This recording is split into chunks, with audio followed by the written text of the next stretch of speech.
মেয়েটাকে যে বাড়ি থেকে কিছুতেই তাড়াতে পারছি না বৌমা, ও গেলে সংসারটাকে তছনছ করে দিয়ে যাবে। আপনি এত কেন ভয় পাচ্ছেন না? তুমি তুমি ভয় পাচ্ছ না? আচ্ছা তো তুমি বলেছো ওর হাতে নাকি আরো অনেক তাস আছে। জানি না মা, ওরা কোন কোন তাসের কথা বলছে। ও তো বলেছে আবির নাকি সেগুলো শুনলে আর বাড়ি ফিরবে না। আবির বাড়ি ফিরবে না মানে কি বোঝাতে কি চাইলো?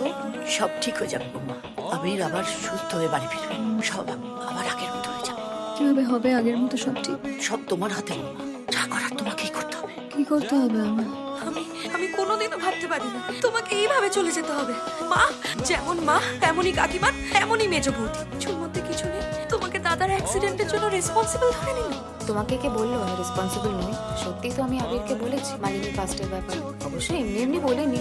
আবির এমন চেপে ধরলো তখন, বললো তোমাকে বলতেই হবে মালিনী পাহাড়ে গিয়ে কাকে দেখেছে। কি করবো, বাধ্য হয়ে বলতে হলো। বৌদি কি সত্যি লিভ ইন করতো? না মানে বৌদিকে তো কোনোদিন এইভাবে এতটা অ্যাডভেঞ্চারাস দেখে মনে